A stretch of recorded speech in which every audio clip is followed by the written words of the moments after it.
Yooyaa akkam jirtu kabajamtoota hordoftoota keenya kun YouTube channelii Dr. Naafiyar Geetu Official yeroodha yerootti odeeffannoo fayyaa dhimmoota garaagaraa irratti kan isin biraan geenyu ta'a. Sagantaa keenya guyyaa irraatinis Dr. Naafiyar Geetuun kan isin waliin turu ta'a.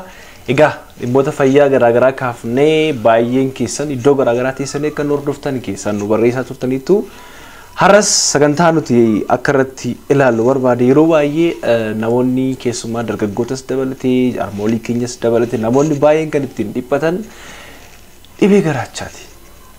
Waa'ee kanaa beekuu dandeessu. Garuu inni guddaan namoonni baay'een yeroodhaa yerootti qoricha garaagaraa fudhatu.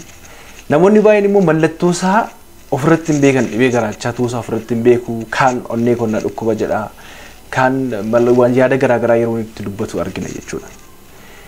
Dhibee garaachaa ofirraa ittisuudhaaf yookiin immoo akka nutti hin deddeebine gochuudhaaf maal gochuu qabna?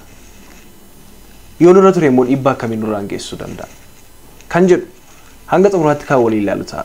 Hanga xumura sagantaa keenyatti nu hordofaan affeerra keenya namoonni subscribe goone yoo jiraatan guyyaadhaa guyyaatti odeeffannoo guyyaa bilisaan mana keessatti isin argachuudhaaf subscribe gochuun maamila taasisaa ni jenna. Hanga xumura sagantaa keenyatti Egaan kabajamtoota hordoftoota keenya akkuma beekamu garaachi keenya nyaata bulleessuu nyaata kuusuu keessatti gahee guddaa qaba. Nyaanni nuti nyaannu afaaniin erga fudhannee booda walqunnamsiistuu keessoo qoonqoodhaa fi garaacha keenya kan ta'e esophagus jedhamu keessa darbuudhaan yeroo murtaa'aaf garaacha keessatti kuufama. Garaacha keessatti enzaayimoonni fi asiidonni tokko tokko nyaata hurreessuu jalqabuudhaan gara marrummaan qallaatti gad dabarsu jechuudha. Garaachi keenya akkuma beekamu keessi isaatii wanti haphii mukozaal jedhamuun haguugamee argama jechuudha. Garaacha keenya jalasii yookiin mukosaa kana jala wantoonni garaagaraa hiddoonni dhiigaa akkasumas immoo narvoonni garaagaraa hin jiraatu jechuudha. Kanaaf dhibee garaachaa yeroo jennu maal jechuu keenya? Dhibee garaachaa yeroo jennu keessoon garaachaa kan mukosaa jennu kan haguugamee jiru kuni sababa garaagaraan kan ka'e yeroo itti rifatu yookiin yeroo itti madaa'us ta'uu danda'a. Asiidiin garaachaas baay'inaan madduurraan kan ka'e akkuma beekamu asiidiin qaama keenya irratti yommuu nammu qaama keenya luqqisuu qaama keenya irratti miidhaa geessisuu danda'a jechuudha. Baay'een keessan dhageessanii ta'uu danda'a.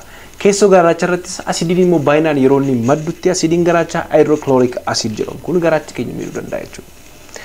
Mee mallattoo akkamii agarsiisa? Namni dhibee garaachaa yookiin gastritis jennu kun qabu kun mallattoo akkamii agarsiisa? Mallattoo garaagaraa agarsiisa. Tokkoffaan dhukkubbii yookaan gubaatii qara laphee jala. Qara laphee keessanii hedduun keessan ni beektu. Dhukkubbii yookiin miirri gubaatii qara laphee jalaa kuni tarii miira dhukkubbiis ta'uu danda'a, miira gubaatiis ta'uu danda'a. Yeroo namatti dhagahamu namoonni baay'een inni yoguu nyaatan ta'uu danda'a, ogguu beelaanis ta'uu danda'a. Dhukkubbiin kun yeroo nyaata nyaatu ta'uu danda'a, yeroo beeloftus ta'uu danda'a jechuudha. Kanaaf miirri kun yommuu namatti dhagahamu dhibee garaachaati jechuudha. Inni kan biraa nyaata nyaattanii nyaata erga nyaattanii booda nyaata nyaattan sun utuu isin hin daakamin yookiin nyaata nyaattan sun utuu hin bullaa'in yeroo dheeraa turu jechuudha.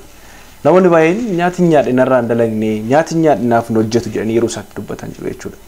Kunis immoo mallattoo isaati. Fakkeenyaaf amma nyaata nyaadhee anuma keessa taa'aa jira. Nyaata ganama nyaadhee guyyaa guutuu na keessa taa'aa ture namoonni jedhan jiru jechuudha. Inni kan biraa nyaata xiqqoo akkuma nyaataniin akkuma nyaata xiqqoo fudhataniin garaan nama guutamu yookiin dafanii quufu ta'a jechuudha. Namoonni baay'een nyaata xiqqoo akkuma nyaataniin dafanii quufu. Kunis mallattoo isaati jechuudha.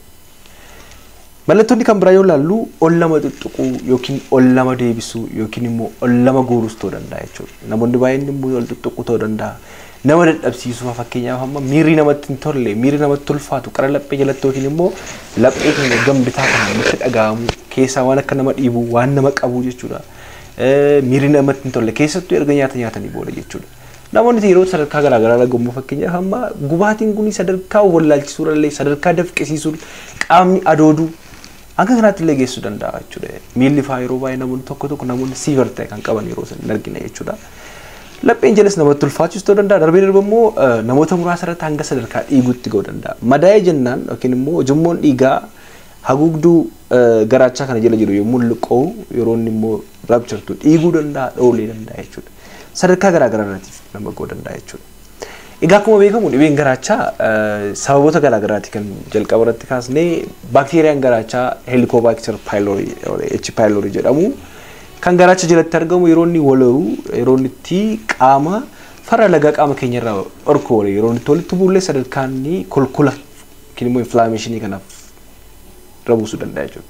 Kanaaf baakteeriyaa garaacha yeroo waa'ee qorannoon garaa garaan godhamu namni mana yaalaa yommuu deemu qorannoon godhamee fi baakteeriyaan garaachaa kun positive ta'e jennaan baakteeriyaa garaachaa kana balleessuuf qorichi gosa sadii triple therapy kan jedhamu ni kennama jechuudha. Qorannoon kun karaa sagaraa yookiin immoo karaa urea breast test hafuuraan illee godhamuu danda'a. Inni kan biraa wantoonni garaa garaa namatti fidu waa'ee beekuu danda'u kun aarii garmalee yookiin immoo qorichoota dhukkubbiidhaaf kennaman namoota baay'ee fakkeenyaaf namoonni keenya yommuu mataan dhukkubu yeroo qaamni dhukkubu deeli qoricha dhukkubbiif kennaman aspiriinis ta'uu danda'a ibuprofenis ta'uu danda'a daayikloofiinak yeroo dheeraa fudhachuu illee riskii mataa isaa qaba jechuudha. Kunis sadarkaa kanarraa nama geessisuu danda'a. Kanaaf ka'umsa isaa beekuun baay'ee barbaachisaadha jechuudha. Akkuma beekamu dhibeen garaachaa kun yoo ture madaa'uu garaachaa, dha'uu garaachaa akkasumas immoo garaachi dhiphachuu garaachaadhaan kan ka'e namni tokko tokko yeroo inni haqqisaa garmalee saaxilamus jira jechuudha. Gabaabumatti kan walii ilaalamma namoonni dhibee garaachaa qaban maal gochuu qabu maal gochuu hin qaban. Ammallee taanaanii tarii baay'een keessan mallattoo kana ofirratti arguu dandeessu kaan immoo kan qabdan jiraachuu dandeessu. Maal gochuu qabdu? Baay'ee gara kaansarii garaachaattis guddachuu danda'a yoo to'achuudhaaf baane jechuudha. Tokkoffaarratti akkuma jalqaba ibsuu yaalle wantoota nutti kaasan irraa of eeggachuu. Amma fakkeenyaaf baakteeriyaan garaachaa kun nyaata qulqullina hin qabne irraati kan inni dhufu yeroo baay'ee karaa sagaraatiinis daddarba waan ta'eef of eeggannoo gochuun gaariidha. Kan biraa qorichoota dhukkubbiidhaaf kennamu baay'inaan fudhachuu dhiisuu. Prevention irratti haasa'aa jirama. Waa'ee prevention irratti akkamitti ofirraa dhorkina kan jedhu irratti. Tamboo aarsuu, sijaaraa dhuguu, alkoolii dhuguu, garmalee dhuguu kanarraa illee fudhachuun baay'ee barbaachisaadha. Inni kan biraa qorichoota ajaja ogeessa fayyaa malee fudhachuun gaarii miti. Dhiphina garmalee stress. Keessumaa amma namoota dhibee garaachaa qabaniifis akkasumas immoo ofirraa dhorkuuf illee nu gargaara. Namni tokko yommuu baay'ee dhiphatu hydrochloric acid yookiin immoo asiidiin garaacha irratti dhangala'u sun hedduminaan dabala jechuudha. Yeroo kana namni tokko asiidiin garaacha duwwaa irratti yeroo dhangala'u garaachi luqqa'uu danda'a. Garaacha irra miidhaa geessisuu danda'a. Kanaaf aariif dhiphina illee hir'isuun baay'ee barbaachisaadha jechuudha. Inni kan biraa nyaata regular yeroo dhaabbataa ta'etti nyaata nyaachuun baay'ee barbaachisaadha. Fakkeenyaaf namoonni baay'een ciree har'a sa'a lamatti yoo nyaate borsaa dijaatti nyaata. Laaqana har'a sa'a saddeetti nyaate borsaa kudhanitti nyaata yoo ta'e yeroo dhaabbataa miti jechuudha. Garaacha duwwaa irratti asiidiin sun yommuu dhangala'u yeroo namni tokko beela'u sanatti dhukkubbiidhaaf saaxilamuu danda'a. Kanaaf akkas gochuun gaariidha jechuudha. Inni kan biraa galgala nyaata hedduminaan nyaatanii buluu dhiisuu. Fakkeenyaaf namoonni baay'een galgala garaa kalee kaafan yookiin immoo garaa guuttannee nyaanna yeroo jiran jiru. Sababa kanarraan kan ka'e nyaata yeroo dheeraaf baay'inaan nyaatu garaacha isaaniitti dadhabbiuma jechuudha. Kanaaf nyaata giddu galeessa nyaachuun barbaachisaadha jechuudha. Mee namoonni dhibee garaachaa qaban nyaata akkamii nyaachuu qabu nyaata akkamii nyaachuu hin qaban. Kan irraa of eeggachuu qaban wantoota amma jalqaba jennee kana buna garmalee dhuguus ta'uu danda'a alkoolii tamboo aarsuu irraa of eeggachuun barbaachisaadha. Nyaata kuduraa asiidiin itti heddummaatan fakkeenyaaf kanneen akka loomii fa'aa burtukaana fa'aa kana baay'inaan nyaachuu dhiisanii gaariidha.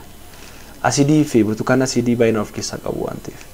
Nyaata fuduraa immoo fakkeenyaaf asiidii hedduminaan hin qabne yookiin immoo asiidii of keessaa kan hin qabne baay'inaan jiru kanneen akka muuzii ta'uu danda'a, aappilii ta'uu danda'a, habaab beektu baay'een keessa dinnicha warri kun nyaata filatamoodha baay'ee.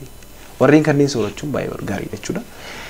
Nyaatawwan gosa foonii hin taane kanneen akka fakkeenyaaf daabboo, garbuu ta'uu danda'a, paastaa, aajjaa, muuzii kunniin fa'aa gaariidha. Garaachaaf warra akkasii fayyadamuunis ni danda'ama jechuudha. Nyaata foonii fi kan lukkuu fakkeenyaaf yookiin immoo kan qurxummiis ta'uu danda'a. Nyaachuun ni danda'ama garuu qimamii fakkeenyaaf urgeessituu yookiin immoo qimamiidhaa fi dhadhaan utuu itti heddummaatan nyaachuun baay'ee gaariidha jechuudha. Qimamii fi kun yommuu itti heddummaatu fakkeenya namoonni baay'een qimamii yookiin urgeessituu barbarii ta'uu danda'a.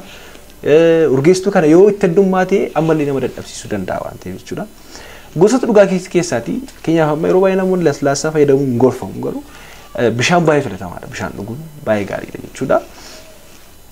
Nyaata akkuma jalqaba jenne nyaata irraa of eeguu qaban immoo nyaata asiidii baay'een of keessaa qaban loomii ta'uu danda'a burtukaanni isaan gaarii miti. Dhugaatiiwwan saamsamoo ta'an yookiin immoo kaarboneetii drink kan jenne kanneen akka Coca-Cola, Pepsi, Fanta kana baay'isuunis gaarii miti. Inni kan biraa nyaata coomaaf zayita hedduminaan of keessaa qabu akkuma jalqaba sanitti immoo kaasee warreen kana soorachuun gaarii miti. fi nyaata urgeessituu barbarees akkuma jenne jalqaba jechuudha. Dhugaatii alkoolii bunarraa of qusachuu yookiin immoo dhiisuu danda'ama jechuudha. Kan biraa keenya yeroo baay'ee shamarran keenyas ta'uu danda'a. Maastikaa yeroo dheeraaf alanfachuu. Namni tokko yeroo beela'u yeroo maastikaa yookiin aanshaa yeroo alanfatutti akka nyaati dhufaa jirutti of qopheessa garaachuu jechuudha. Asiidiin garaachaa dhangala'uu danda'a. Nyaata duwwaa irratti yeroo kana waan dhibee garaachaa kanaaf saaxilamuu danda'a jechuudha. Inni kan biraa aarii yookiinis immoo dhiphina garmalee yookiin hirriba dhabuullee dabalachuu danda'a jechuudha. Hirriba dhabuu kanallee hir'isuu. Hirriba gaariifuun baay'ee barbaachisaadha. Aarii waan xiqqoodhaaf haaruun hin barbaachisu. Dhiphachuun hin barbaachisu. Waan danda'amu hundumaa amma dandeessan immoo humna kee gochuu dandeessutti godhi hin aarini. Nyaata kee immoo nyaata yeroo nyaattu sirriitti nyaadhu jechuun tartiiba isaa yeroo isaa eegiitti nyaadhu. Kana hundumaa yoo goone dhibee garaachaa kana to'achuun ni danda'ama jechuudha.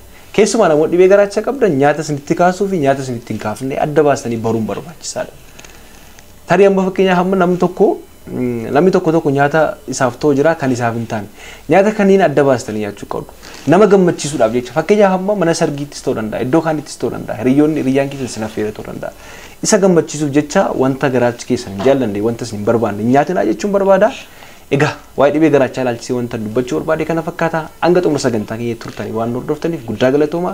Namoota jaallattaniif sheer godhaa, ulfaadhaa, fayyaa dhabinaa.